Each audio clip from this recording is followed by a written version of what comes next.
Study রুমে বিধ্বস্ত হয়ে বসে আছে নূর। অনুভূতিহীন চোখে এক মনে তাকিয়ে আছে আসমিনের ডায়েরির দিকে। একটি মাত্র ডায়েরি জীবনের অনেক অসমাপ্ত গল্পের সমাপ্তি টেনে দিয়েছে। দেওয়ালে পিঠ ঠেকিয়ে ফ্লোর খামচে ধরে বসে আছে নূর। কান্না আটকানোর জন্য ঠোঁট কামড়ে ধরায় ঠোঁট কেটে রক্ত বেরিয়ে গেছে।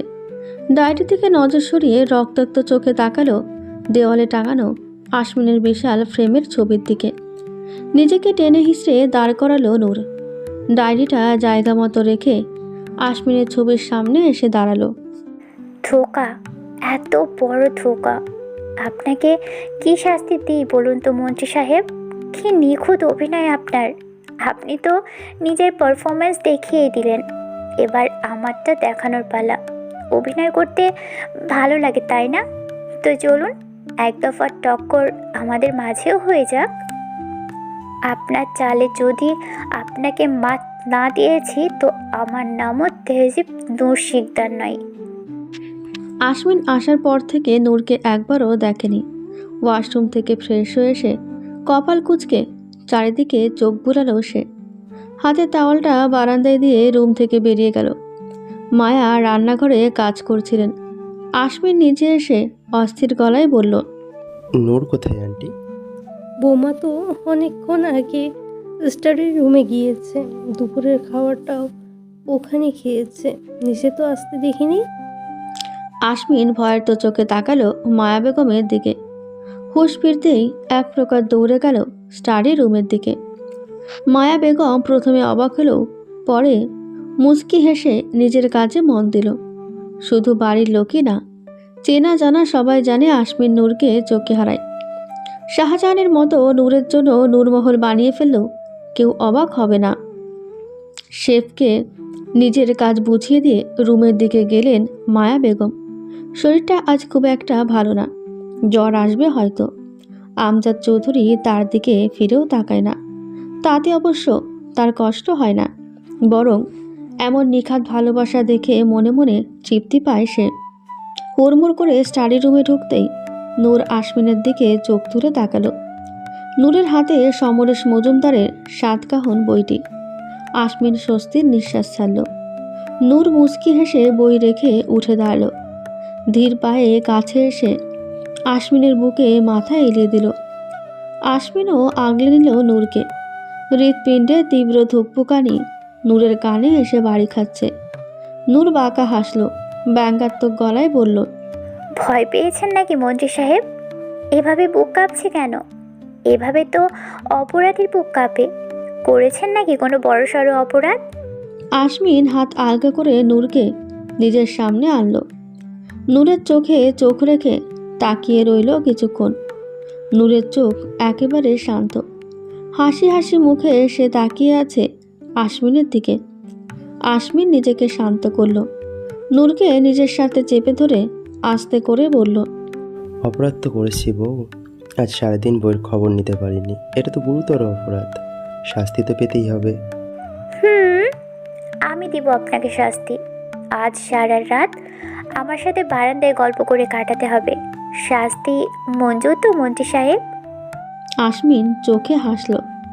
নূরের কপালে চুমু খেয়ে ঘোর লাগা গলায় বলল, এমন শাস্তি আমি সারা জীবন পেতে চাই বউ। আসমিনের কাছে আসায় গা গুলিয়ে উঠল নূরের। নিজেকে ছাড়িয়ে কিছুটা দূরত্ব রেখে দাঁড়ালো। আসমিন ভ্রু কুঁচকে ফেলল। নূরে ঠোঁটের দিকে চোখ যেতেই চোয়াল শক্ত হয়ে গেল তার। দ্রুত পায়ে এসে নূরের গাল চেপে ধরল। কাটা জায়গায় স্লাইড করতে করতে বলল, এভাবে কাটলো কিভাবে? ঠোঁট কামড়েছো কেন? এখন আমি চুমু খাবো কোথায়? প্রথম কথাগুলো রাগ করে বলল, শেষ কথাটা দুঃখী দুঃখী গলায় বলল আসমিন। নূর শান্ত চোখে তাকালো আসমিনের দিকে। অভিনয়েও বুঝি ভালোবাসা এত নিখুঁত হয়? এই মেয়ে, কথা বলছো না কেন? আসমিনের ধমকের পিঠে কিছু বলার আগেই মাথা ঘুরে উঠল নূরের। ঝাপসা চোখে একবার আসমিনের দিকে তাকিয়ে ঢলে পড়তেই আসমিন আগলে নিল নূরকে। অস্থির গলায় ডাকতে লাগলো, বউ, কি হয়েছে তোমার নূর? নূরকে কোলে তুলে নিজের রুমের দিকে যেতে যেতেই চিৎকার করে সবাইকে ডাকলো আশমিন। বিছানায় শুইয়ে দিয়ে অস্থির হয়ে ফোন করলো ডক্টরকে। ততক্ষণে বাড়ির সবাই এসে পড়েছে। লুবানা গিয়ে নূরের হাত পা মালিশ করতে লাগলো। মায়া বেগম চোখে পানি ছিটিয়ে দিল, নূরের জ্ঞান ফিরল না। আশমিন পাগলের মতো নূরকে ডেকে যাচ্ছে বারবার। লুবানার ছোট ভাই লিমন এক কোণে চুপচাপ দাঁড়িয়ে আছে। সে আশমিনকে ভয় পায়। এখন আশমিনের পাগলামি দেখে আরও ভয়ে সিটিয়ে গিয়েছে। আমজাদ চৌধুরী চিন্তিত গলায় বলল, এভাবে বসে থেকো না, ওকে হসপিটালে নিয়ে যাও। আশমিন আর এক মুহূর্ত দেরি করল না। নূরকে কোলে তুলে রুম থেকে বেরোতেই সানভি হন্তদন্ত পায়ে প্রবেশ করলো ডক্টর নিয়ে। আশমিন আবার নূরকে রুমে নিয়ে শুইয়ে দিল। সবাইকে বেরিয়ে যেতে বলতেই আশমিনের ভয়ঙ্কর দৃষ্টিতে দমে গেল ডক্টর। সবাই বেরিয়ে গেল।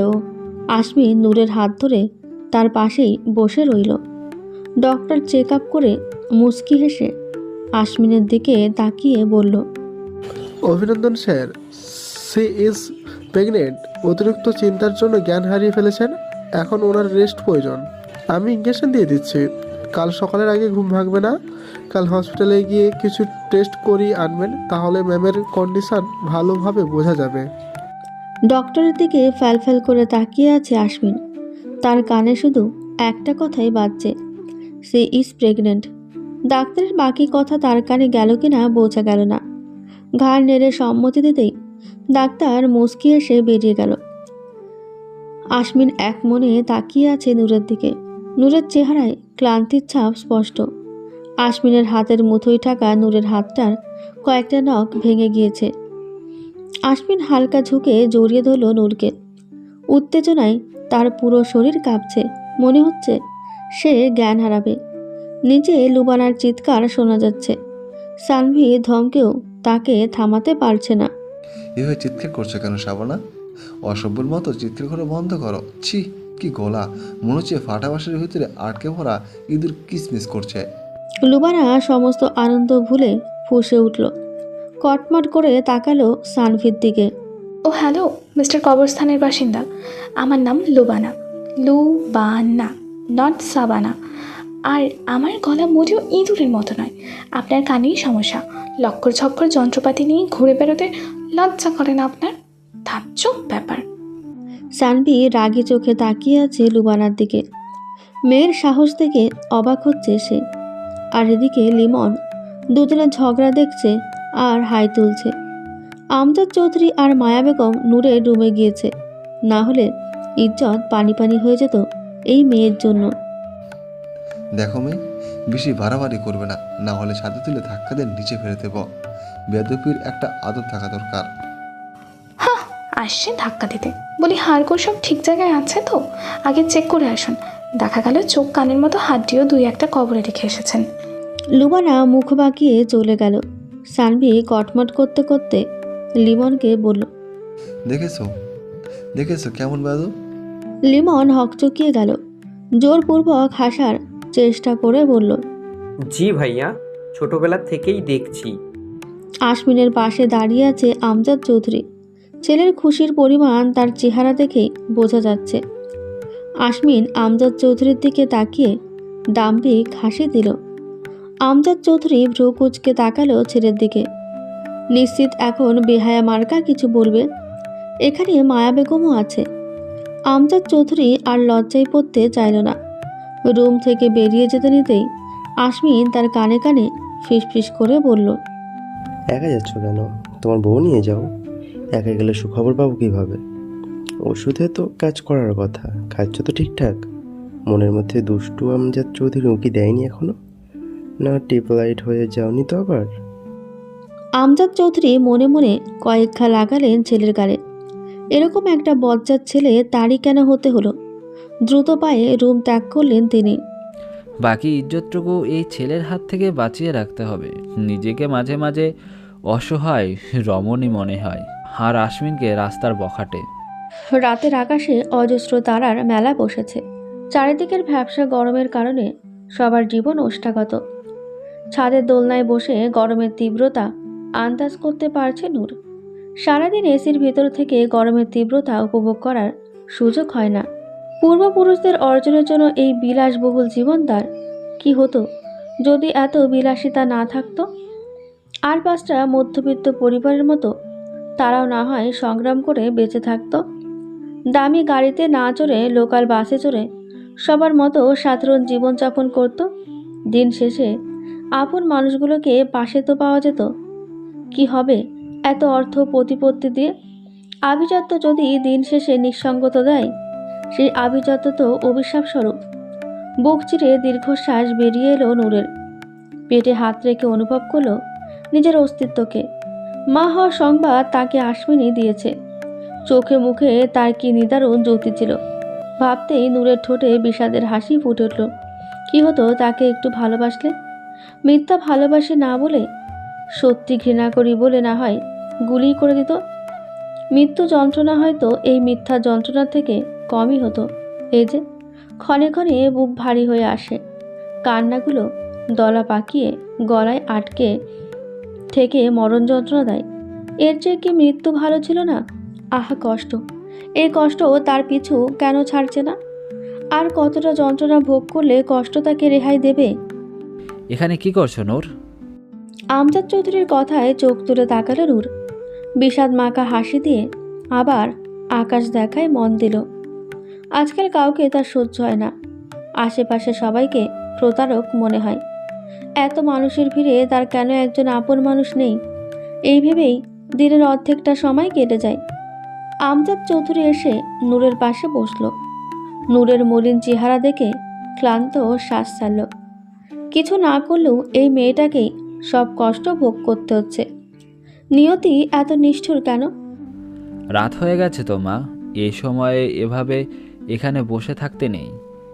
ঘরেই যদি জান নেওয়ার মানুষ থাকে তাহলে বাইরে আর কিসের ভয়? আমজাদ চৌধুরী হকচকিয়ে গেল। হতভম্ব গলায় বলল, কি বলছো মা? একটা গল্প শুনবে আঙ্কেল? এক অভাগী রাজকুমারীর গল্প। আমজাদ চৌধুরী শান্ত চোখে তাকিয়ে রইল নূরের দিকে। নূর হালকা হেসে বলতে শুরু করলো, এক দেশে এক রাজকুমারী ছিল। রাজা রানীর চোখের মণি। হেসে খেলে তাদের জীবন পার হয়েছিল। একদিন হুট করেই তাদের জীবনে অতিথ হানা দিল। রাজার বোন প্রেমে পড়েছিল এক ভিনদেশি যুবকের। রাজার অগোচরে রেজিস্ট্রি করে বিয়েও করেছিল তারা।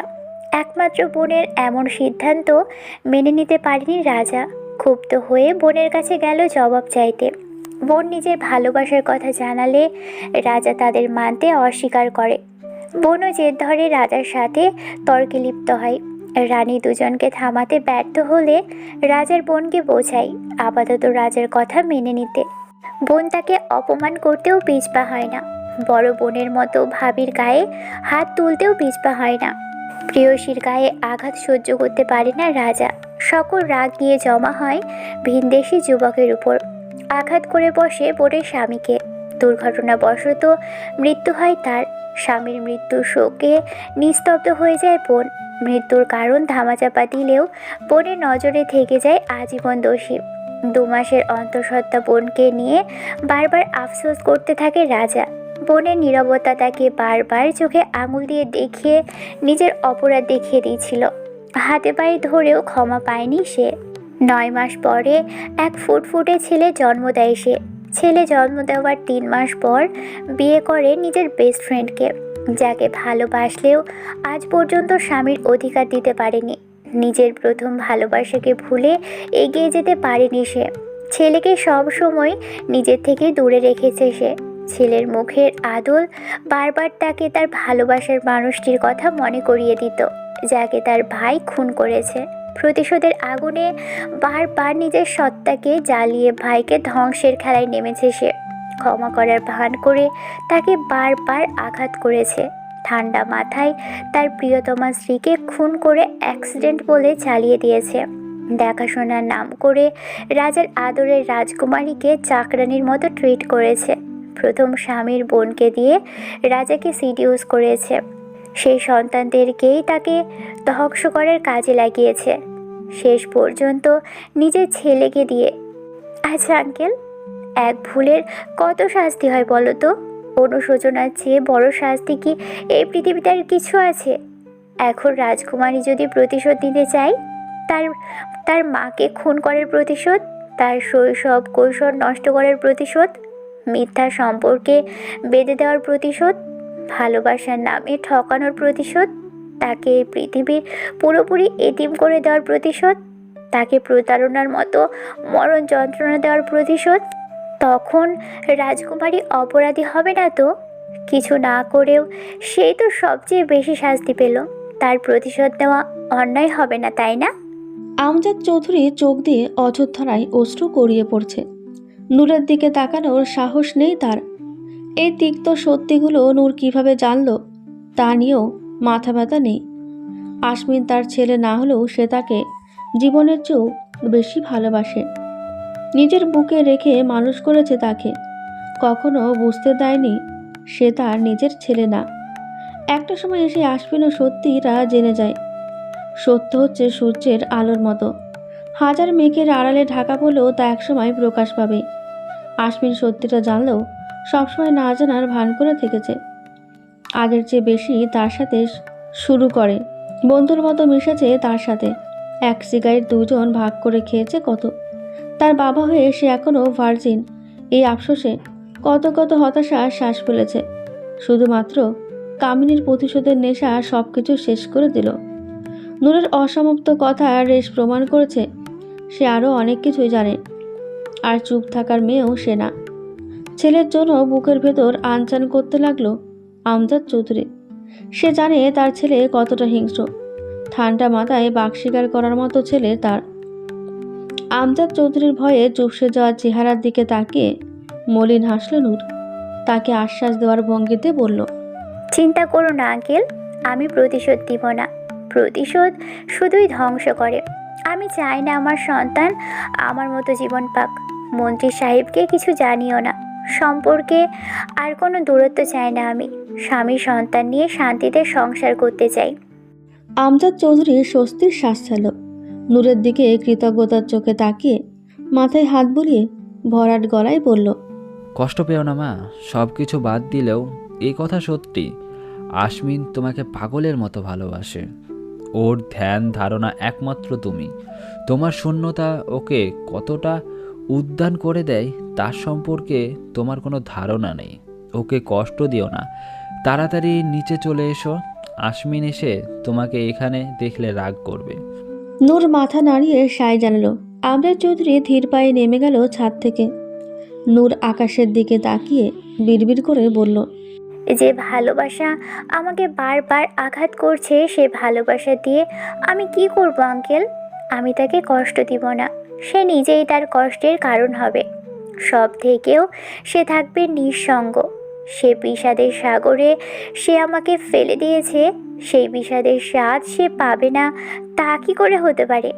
আসমিন জায়েন চৌধুরী যদি তার মায়ের ছেলে হয়, তাহলে তেহজিব শিকদারও তার বাবার মেয়ে। ধোকার পাল্টা জবাব দেওয়া তার রক্তের বৈশিষ্ট্য। বউ, আসমিনের ক্লান্ত গলা শুনে চোখ তুলে তাকালো নূর। সাদা পাঞ্জাবিতে রাজপুত্রের মতো লাগছে আসমিনকে। মুচকি হেসে হাত বাড়িয়ে দিল নূর। আসমিন নূরের হাত ধরে ধপ করে এসে বসে পড়ল নূরের পাশে। নূরের হাতে চুমু খেয়ে এক হাতে জড়িয়ে ধরল তাকে। নূরও বিড়াল ছানার মতো গুটি গুটি মেরে আসমিনের বুকে গা এলিয়ে দিল। ছাদে আসতে নিষেধ করেছি না? এতগুলো সিঁড়ি বেয়ে উঠতে কষ্ট হবে তো তোমার। আমি যখন বাসায় থাকবো তখন আমাকে বলবে, আমি কোলে করে নিয়ে আসবো তোমাকে। আসমিনের কুচকানো মুখ দেখে হেসে ফেলল নূর। কাঁধে থুতনি ঠেকে নির্বিশেষে তাকিয়ে রইল আসমিনের ক্লান্ত চেহারার দিকে। এভাবে তাকিয়ে থেকো না তো, আমার লজ্জা লাগে। আপনার লজ্জাও লাগে? আমি খুব লাজুক ছেলে, বুঝলে। প্রথম যেদিন তোমাকে গভীরভাবে ছুঁয়েছিলাম সেদিন আমি 2 সেকেন্ড লজ্জায় চোখ বন্ধ করে নিয়েছিলাম। ভাবা যায়, ইস, এত লজ্জার জন্যই তো সুখবর পেতে 12 দিন দেরি হলো। এত লজ্জা নিয়ে তো আর বছর বছর বাবা হতে পারবো না। কেমন বউ তুমি, বড়ের লজ্জা ভাঙাতে পারো না? নূর হতভম্ব হয়ে রাগ করতেও ভুলে গেল। 2 মিনিট আসমিনের গলা চেপে ধরার অদম্য ইচ্ছেটাকে ঘুম পাড়িয়ে হতাশার শ্বাস ফেলল। চৌধুরী গ্রুপ অফ ইন্ডাস্ট্রির বিলাসবহুল কেবিনে বসে আছে আসমিন। শান্ত মুখে পরাজয়ের ছাপ স্পষ্ট। তার সামনেই আমজাদ চৌধুরী বসে ছেলের মনোভাব বোঝার চেষ্টা করছে। সব কিছু জেনেও এভাবে হাতে হাত রেখে বসে আছো কেন? ও তোমাকে আঘাত করবে আশমিন। বাবা হতে চলেছ তুমি। নিজেদের মধ্যে সব কিছু মিটিয়ে নাও। আশমিন চোখ তুলে তাকালো আমজাদ চৌধুরীর দিকে, শান্ত গলায় বলল, ও আমাকে ঘৃণা করে আব্বু। যতটা ঘৃণা করলে একটা মানুষের হৃদয় ছিন্ন ভিন্ন করে দেওয়া যায়, ও আমাকে ঠিক ততটা ঘৃণা করে। আমি প্রতিটি মুহূর্ত তা অনুভব করতে পারি। তাহলে কি তুমি এভাবেই সব কিছু চলতে দিবে? রাগের বশে ও যদি নিজের কোনো ক্ষতি করে ফেলে?